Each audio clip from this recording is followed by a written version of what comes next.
There is a surge of Americans who want to join the fight in Ukraine. They are emboldened by the invitation of Ukrainian President Zelensky, who is creating an international legion and is asking for volunteers from around the world to help defend his nation against Russia. In fact, Ukrainian diplomats in Washington, working out of the embassy in a townhouse in the Georgetown section of the city, are fielding thousands of offers from volunteers seeking to fight for Ukraine, even as they work on the far more pressing matter of securing weapons to defend against an increasingly brutal Russian onslaught. Former Special Forces Captain Mykel Hawke knows firsthand what those volunteers are walking into. He's a combat veteran and also in touch with some veterans who are in Ukraine right now. He joins us here on The Morning Show. Good morning. Thanks for joining us. Thanks.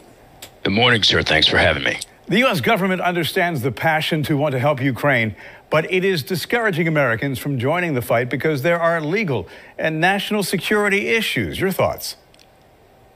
Yes, sir. I mean, it's a very big deal. A lot of people need to realize nothing like this has ever happened. You can't compare this to Sudan or anywhere else. You've got basically a madman off the leash with his finger on the red button, and that could trigger World War III. So the U.S. is doing everything they can to help the Ukraine without committing military troops. While there are legal ways that we can do that, it would play right into what Putin's trying to do, is prove that we are the aggressors, and it would justify everything that he's been saying. So we just can't do it. What that means is Ukraine is frustrated. Americans are frustrated. Ukraine is asking for help. Americans want to help. What they've done is very unique because they've created a foreign legion, which means that Americans can actually go and join legally. Americans can serve in a foreign legion as long as it's with an ally and not an enemy. So those people who went off and served with ISIS, they end up going to jail and losing their citizenship. People who go over to Ukraine can volunteer and it shouldn't impact them. However, there are many legal implications because the Geneva Convention doesn't specifically address this type of scenario on the ground. And until that gets hammered out, the Russians, if they capture anybody who volunteers, could treat them as a war criminal, and they don't have the normal protections provided. Likewise, the State Department has told all Americans to get out. So if something goes on, they're not really obligated to help them.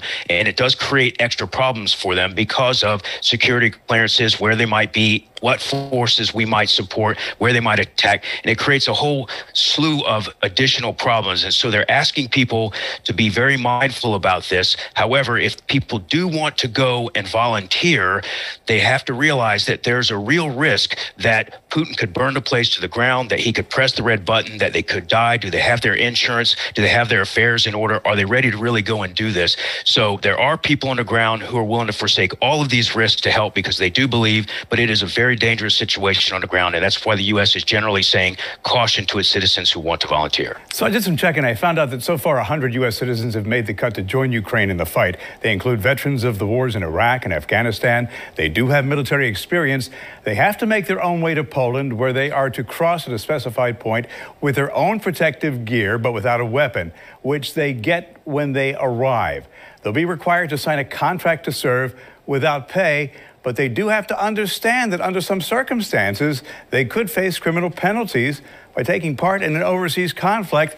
And as you said, they put themselves on the line in some very, very specific ways.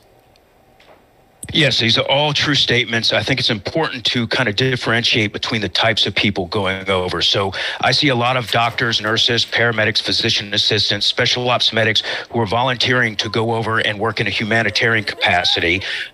And I also see a lot of soldiers who have combat experience, who are special ops, and they are trying to get over there and help where they can because they have that expertise.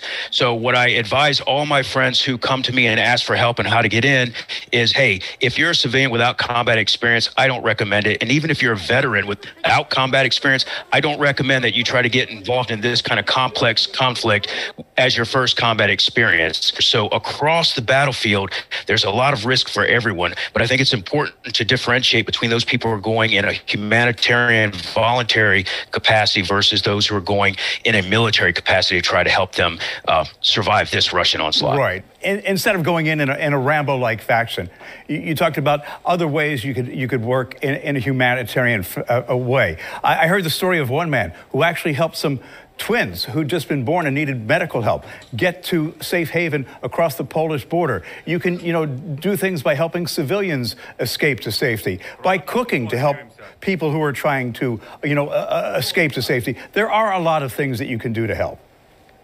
Absolutely. I mean, we've got everything from people trying to rescue kids that have lost their parents, get parents and children out, trying to get them to someplace safe, trying to get them into other countries, just doing all the little things like helping to find where the food is on the battlefield, where are safe places on the battlefield, communicating on the ground. There's a group out there, Tactivate with Jesse Levine. He's been on the ground for a while, and basically he's doing what in the military we would call civil affairs, where basically he just tries to find out who is in the environment that has things, who's in the environment that has need, and try to get everybody connected, because the world needs to realize this is so unprecedented and all the relief efforts are so ad hoc that there's still a lot of that fog of war in the initial phase of this. So everybody just needs to be very careful and try to vet the best they can on who they're going in, what they're trying to do, and realize the risk. But right, yes, there are many ways that people can help other than fighting. Right, because you could further complicate the situation. Mykel Hawke, thank you for your time.